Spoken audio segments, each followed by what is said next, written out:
Like I see wonder as a skill. Approaching death with wonder is a beautiful approach.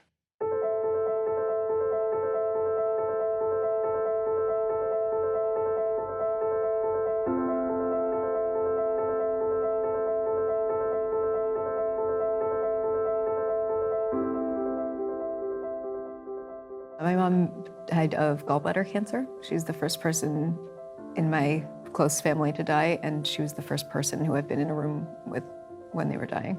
She raised me as a single mom, and I was her only child, so she was my whole family, my whole sort of nuclear family. Yeah. And difficult doesn't begin to get at it, but her death was also the beginning of my awakening. Her last words to me and to everyone else in her consciousness at that moment were, "This is like birth." It's difficult, but it also feels like the biggest gift in the world in some ways. What is your fear of death? My fear with death is that I will forget that there's nothing to be afraid of.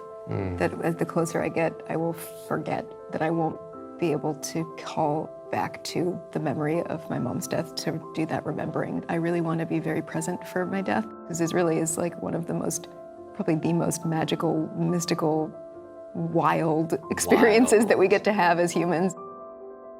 1 month ago to the day, I was diagnosed with stage 3 ovarian cancer.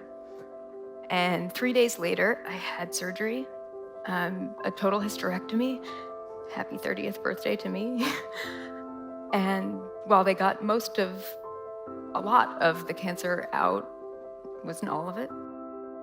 To witness my mom's death, it just felt like this body was no longer where she needed to be.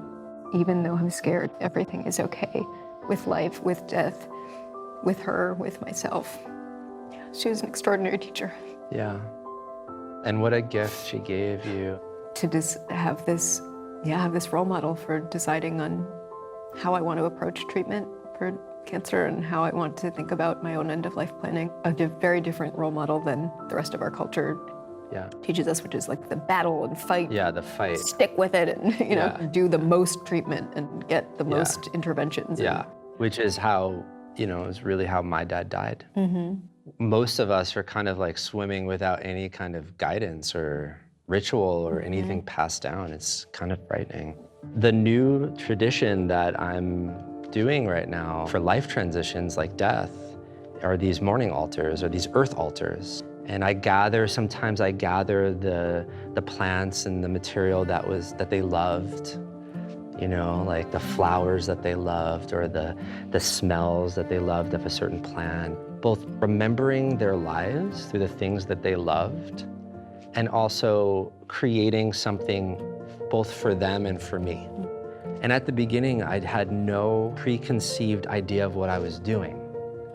I just was like trying to order something that was disordered in my life. Death and grief feels very chaotic as, just like you feel like you're out of control. So like actually like taking flower petals and ordering them felt super cathartic for me. It was like, okay, this is the one thing I can do that feels like I'm in control. What happened was I would be left with beauty. Yeah. And that just was remarkable that like grief could become beauty. This year's Reimagine Festival, we made an altar together and patterned it sort of around things that were meaningful from my life and my mother's life, and it was really, really beautiful. The etymology of the word ritual means rhythm.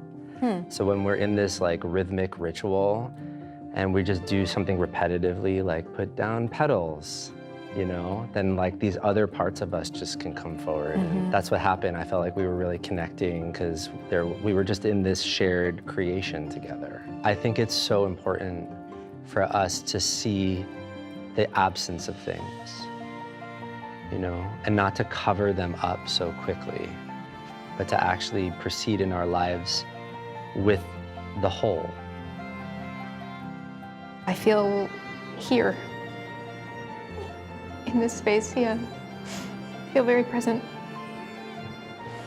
And that's really that's really the most important thing for my life right now, is to be able to be where I am and be there joyfully, and that's how I feel like I'm showing up right now. And what beauty you're making with your life.